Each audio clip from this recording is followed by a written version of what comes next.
Shocking news and what happened this week. 14. Peacekeepers have been ineffective and unhelpful for 2 decades in DRC, watching the situation spiral out of control. Now, all of a sudden, they have finally decided to join the fight against the rebels. This seemed like a desperate attempt to save face before they leave their country. In case you didn't know, the Congolese president demanded that the UN troops begin withdrawing from his country by December of this year, 2023, because of their ineffectiveness in stabilizing and protecting the civilian population in eastern DRC. The UN force commander, Lieutenant General Otávio Rodrigues Miranda Filho from Brazil, declared that his soldiers are ready to die if necessary to protect the Congolese people. I mean, that's a bold statement considering that the Congolese people have been protesting in front of their bases and demanding their departure. But this is something I found interesting. The name of the joint operation is called Springbok, which I struggle to understand why, because DRC is a French-speaking country, and in Eastern DRC, the majority of people speak Kiswahili, and the UN general is from Brazil, where they speak Portuguese, even though he speaks English. I mean, what's the point of choosing a name that the majority of the local population wouldn't even understand? Well, maybe if someone is a big fan of rugby and hoping to channel the South African rugby victory to this military operation. They've deployed those fancy UN armored vehicles and their heavily armed troops with the mission of reinforcing the security around the city of Goma.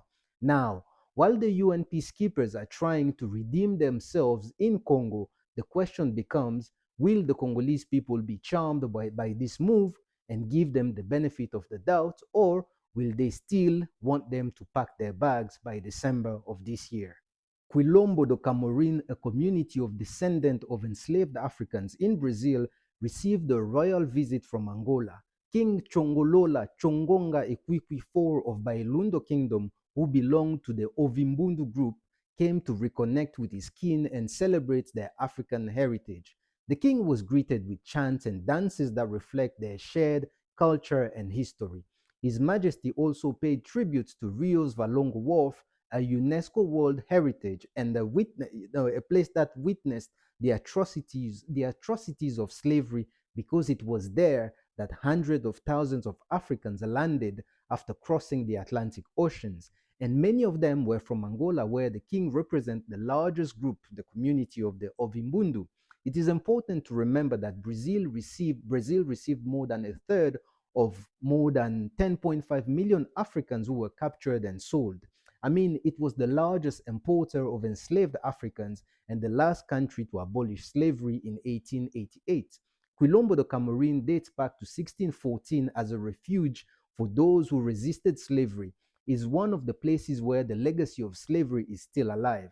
The residents face threats of mining companies, land grabbers, and environmental degradation, and struggle to have their rights recognized. However, it is fascinating how they manage to preserve their history, culture, traditional religions, and medicine with pride and resilience. The king's visit was a rare opportunity to honor their past and present, to remember their pain and joy, to celebrate their resistance and survival. This is a story of a king and his kin, a royal reunion of African roots in Brazil. The British government immigration policy, which aims to send people to Rwanda for processing, is on the line. Next Wednesday, October 15, 2023, at around 10 a.m., the UK Supreme Court will deliver a verdict that could uphold or overturn this policy. The policy has been criticized as unlawful by the Court of Appeal, and the UNHCR, United Nations High Commission for Refugees, also doesn't agree with it. Thousands of refugees who could be deported to the land of Thousand Hills are awaiting anxiously for the ruling, and their future in the UK will be decided by a panel of 5 justices at the Supreme Court. The British government, however, defend the policy as a way to deter migrants from crossing the channel by small boats. Now, according to reports, they've already splashed at least £140 million to the Rwandan government for hosting the people they do not want in their country. Listen, the British government must have learned this from its years of dumping its plastic waste in other countries in exchange for cash. I mean, it was only a matter of time before they moved it to people. I've spoken extensively about this subject in a video I will pin in the comment section. Please check it out. Anyways, on Wednesday, we shall find out if the thousands of refugees in Britain will be treated with respect like people, or they will be treated like products. A new study revealed that chimpanzees in Ivory Coast have a clever military strategy that may have a long history in our evolution. They use hilltops for reconnaissance mission and decide whether to advance or retreat based on the enemy's location and number. You see, this tactic is also recommended by the ancient Chinese general who wrote The Art of War. Now, this study observed two rival groups of chimpanzees, each 30 to 40 adults, in Tai National Park between 2013 and 2016. The group often split in smaller group units that patrolled the border and scouted the opportunity to expand their territory.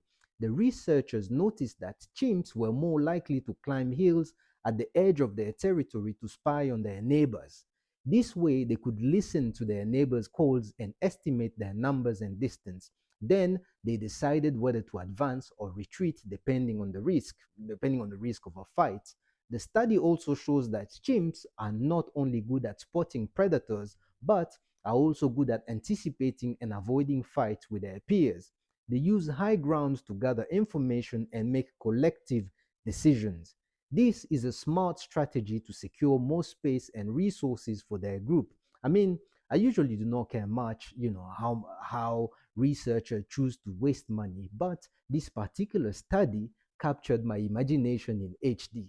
I find this behavior impressive, but also a bit concerning. The African in me is wondering, what if, what if, what if? I mean, someone once said chimpanzees can talk, but they choose not to, so they can, to avoid paying taxes. But either way, it seems like chimps and humans share a common art of war. Now, the Kenyan government, through its interior minister, told the parliament it will not deploy its police officers to Haiti until all the required resources, including equipment and finances, are mobilized and availed. And in a tweet, the minister reassured the people that no taxpayers' money will be spent to deploy its police to Haiti as part of this UN mission. Basically, Kenya is saying we will not move until we see the money. And the bill will be covered by the United Nations member states, meaning America and Canada, through voluntary contribution. Now, according to reports, the situation in Haiti is getting worse, with more violence, kidnapping, and displacement of people caused by gangs who have infiltrated peaceful communities. It's like every time you read about Haiti, the media want to convince you that the situation is getting worse than the last time they told you about it.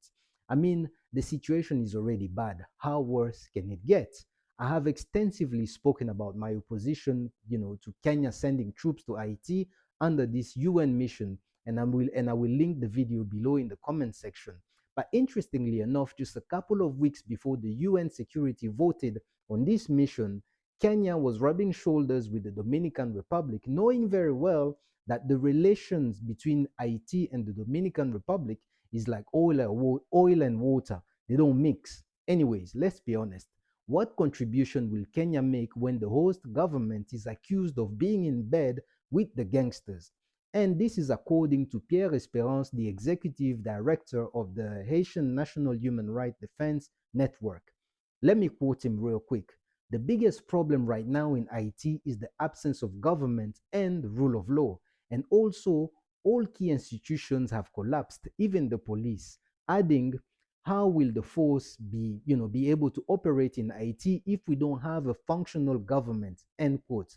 I'm not saying Haiti shouldn't be helped. It must be helped, but through an African-based lens, and Mali and Burkina Faso will be better qualified for this job. But the solution could even be, from the South American, South American lens or the Caribbean lens. But the best solution would be a Haitian solutions that all of us could follow to better assist the country, instead of the usual players who have been supervising all the past missions in Haiti to protect their interest in the country. By the way, let me go warm my coffee. See you next Sunday. We, ni nini?